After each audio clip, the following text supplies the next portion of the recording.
So, good morning to all of you. Today I am here in front of you with one more video that is related to the design of the synchronous machine, in which we are discussing about the short circuit ratio, the factor affecting this short circuit ratio. After that, we are discussing about the length of air gap. What is the empirical formula that we can use for calculating the length of the air gap? After that, what are the various factors that affected by the length of air gap? Then we have armature MMF per pole. So all these things are included in this video. I think this video is very interesting for you and you can gain a lot of things from that thing. Now to start with your number one topic for this video, we have a short circuit ratio. The short circuit ratio is defined as the ratio of field current provide to produce the rated voltage on an open circuit to the field current required to circulate the rated current on a short circuit. So as you see in this waveform, what we have to do, we have taken your field current on your x-axis as well as your per unit voltage or a per unit current on the y-axis. So when you take the field current as well as your per unit voltage and the per unit current, the graph is something like this thing. Now in this graph, there are various points like point O, A, E, B, C, D. And from this we can conclude what are the various, you can say that आपके कौन कौन से इसके parameters इसमें से आपके निकलेंगे. Now for better understanding of this short circuit ratio, this figure basically shows open circuit and short circuit characteristics of an alternator, or you can say that this curve is basically shows SCC or OCC for a synchronous machine, as in this figure it is indicated. According to the definition of short circuit ratio, as I have already written as well as explained to you, according to the definition of short circuit ratio, that is generally called as SCR.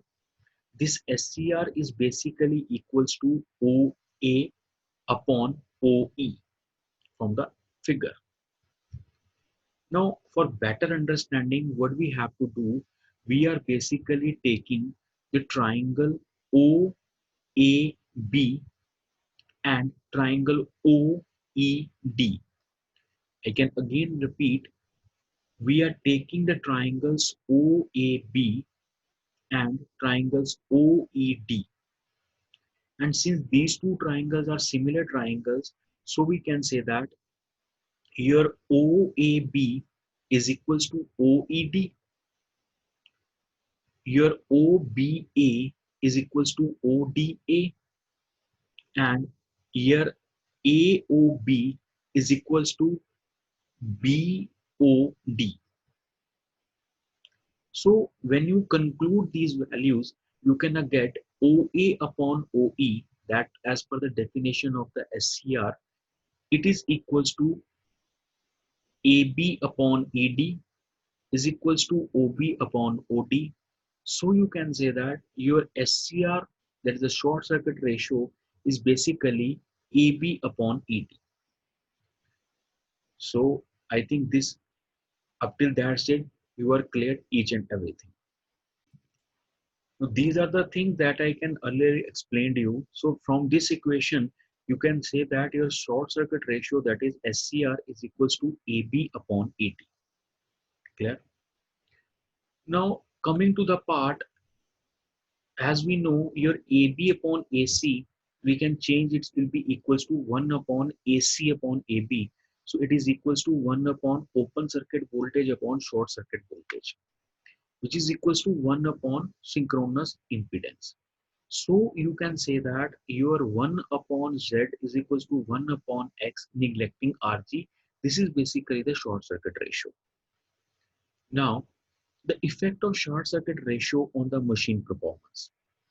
These are the four main parameters that affects the short circuit ratio on the machine performance.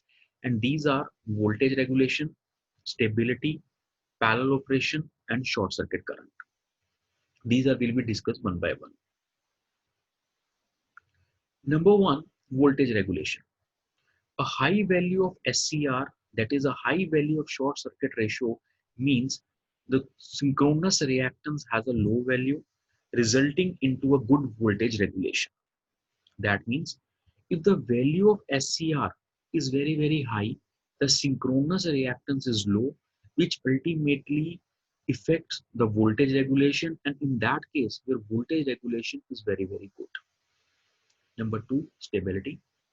The machine with a high value of SCR, that is the low value of reactance, will lead to high synchronization power and thus giving a high stability limit. That means if a machine is having a high value of short circuit ratio, it will give to a high stability in the system. Number three, parallel operation. A machine with a low value of SCR means large value of XD, giving small value of synchronizing power. Hence, the machine have a problem during the parallel operation. So you can say that, as I have already explained, that the synchronous reactance, that is XD, is inversely proportional to your SCR, that is the short circuit ratio. If the value of the short circuit ratio will be high, your XD will be low. And this thing will be covered in your topic number or the point number 3, that if a machine is having a low value of SCR, that means your XD is a very having a large value. So it will create a problem during the parallel operation with the another machine, because the two machines are connected in a parallel in that condition when their synchronous reactance will be equal to same. But if their synchronous reactance will not same, the two machines are not operated in a parallel. And since in all the generating stations we are required parallel operations, without parallel operation your system will be totally failed. So with this we can say that with the lower value of SCR, high value of XD, which will be create a problem in parallel operation of a generators. Short circuit current, that is the fourth point. A small value of SCR means high value of XD, as I have already explained, which will limit the short circuit current during the fault conditions. So combining all these four parameters we have, for a salient pole machine, the ideal value of SCR is lies between 0.9 to 1.3, and for turbo generators the SCR values is having 0.7 to 1.1. So if the value of SCR lies between these values, then there is no problem in parallel operation, there is no problem in stability, there is no problem in voltage regulation, there is no problem in short circuit current. But if the values goes up and down depending upon this range, then the problem will be occur. So for designing a particular machine or designing a particular you can say that synchronous generator, you have to be must kept in mind that for a salient pole the SCR value is about 0.9 to 1.3, and for turbo alternator the value will be 0.7 to 1.1. I think you should clear this point. Now, that was all about your short circuit ratio, that is the SCR. Now coming to the next part, that is one of the most important part in case of a synchronous machine, and here we are discussing about the length of air gap. The length of an air gap is a very, very important parameter as it greatly affects the performance of the machine. The air gap in a synchronous machine affects the value of short circuit ratio, and hence it influences many other parameters. The choice of length of air gap is very, very critical in case of a synchronous motor. And when you have to select the length of air gap, you will be very vigilant towards the design. Now, this length of air gap has certain advantages and as well as certain disadvantages. If we talk about the advantages, stability, higher value of stability limit, regulation, small value, synchronous power, higher value of synchronization power, cooling, better cooling, noise, reduction in noise, magnetic pull, smaller values of unbalanced magnetic pull. Talk to about disadvantages, the field MMF, larger value of EMF is required, larger diameter and hence larger size required, increased magnetic leakage, high weight of copper in field winding, increase the overall cost. So these are certain advantages or disadvantages of the length of air gap. The appropriate value of the length of air gap for machine to machine is dependent upon the various value. The length of air gap is ultimately denoted by the word LG, and for salient pole the value will be 0.012 to 0.016 into pole pitch. Pole pitch is your YSS. Whereas for turbo generator, this value will be 0.02 to 0.026 into pole pitch. So you can say that for the designing of synchronous machine, when the length of air gap kept in mind, so this length of air gap can be selected depending upon which type of generator you have to be constructed, whether you have to construct it the salient pole or whether you have to construct it the non-salient pole. If you have to construct it the salient pole, then the length of air gap is having this value, and if you constructed the turbo alternator, then the length of air gap is having this value. Synchronous machines are generally designed with larger length of air gap as compared to the induction motor. Now, the next part is, this is all about the theory part. Now, next part is what are the various formulas, what are the various techniques or the equations that we can use while calculation of this length of air gap. The length of air gap is usually estimated on the base of ampere turns. So you can see that your ATA is the armature MMF is equals to 1.35 IPH PPH kW upon P, where TPH is turns per phase, IPH is phase current, kW is the winding factor, and P is the number of poles. The no load field ampere turns is equals to ATFO, that is a no load, is equals to SCR into armature ampere turns per pole, that is ATFO is equal to SCR into ATA. Now here you should be kept in mind, one thing should be clear to you. First of all, you can calculate the value of ATA. As ATA की value, you can calculate it by putting the value 1.35 into IPH into TPH into kW upon P. Distilled stage, you have all these values. 1.35 is a constant value. IPH, that is the current per phase, is given by P upon V. TPH, turns per phase, you have already calculated. kW is a constant value, 0.955. So based upon this thing, you can calculate the value of ATA. Once you can calculate the value of ATA, then you have to calculate the value of AFTO, which is equals to SCR into ATO. And SCR value, as I have already discussed, is will be dependent upon the type of the machine. If that machine will be a salient pole, then we have a different value. If the machine will be a turbo, we have a different value.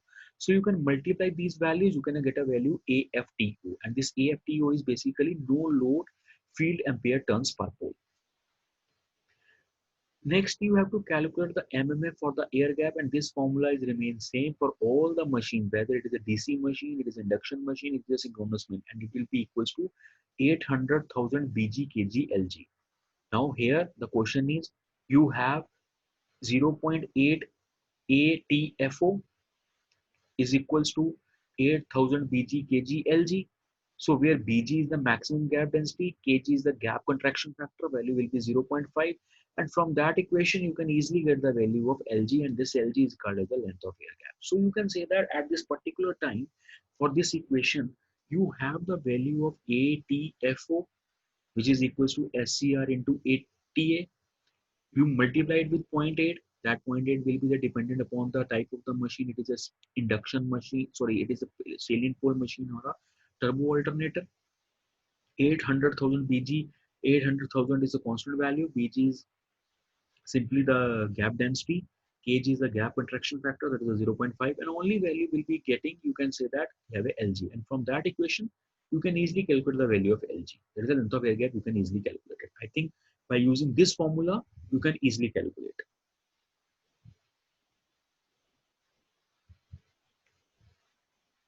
Now coming to the next part, that next part is basically includes the selection of number of slots.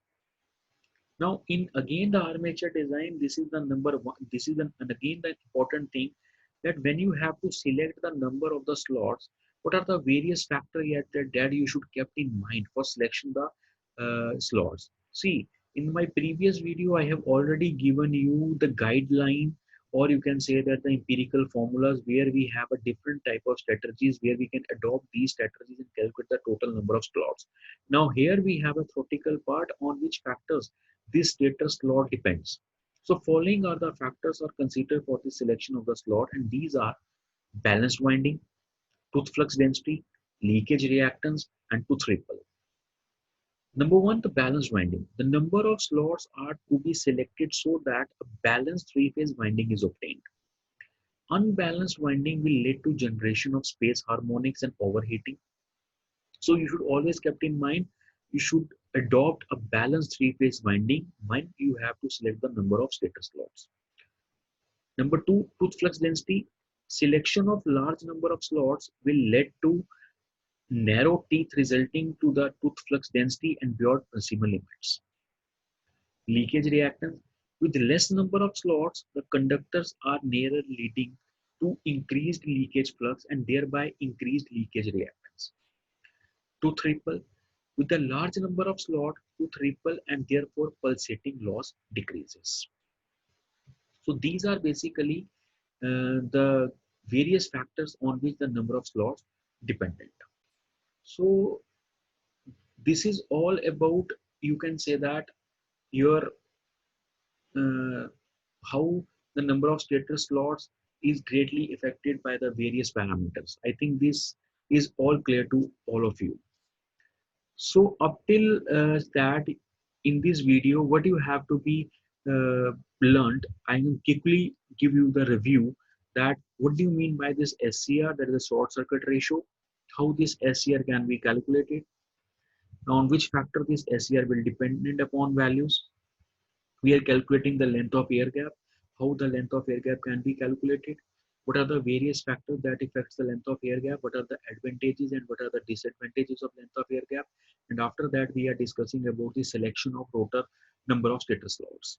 I think this video is clear to all of you and it will be easily understood to all of you. If you have any problem or if you have any suggestion, you can simply comment me in the comment box, and also you can also message me in my WhatsApp group. So in the next video, I will come with you how the number of turns per phases you can calculate, how the conductor area can be calculated for choosing the winding of a machine, and what is the dimension of the stator slot, how the dimension of the stator slot can be calculated. So with the next video, I will come with the three main topics. That number one topic will be your turns per phase, how your turns per phase can be calculated, what is the conductor area or the conductor size that can be used in the winding, and number three is the what is the dimension of the stator slot. So with this, I can conclude my video on that. I think, I hope it will be understood to all of you. So it is all about today. So we will meet you on another video that I have already discussed with you. What are the various topics that I can discuss with you in the next video? So for that thing, thank you so much for watching my video. Thank you. Stay home, stay safe.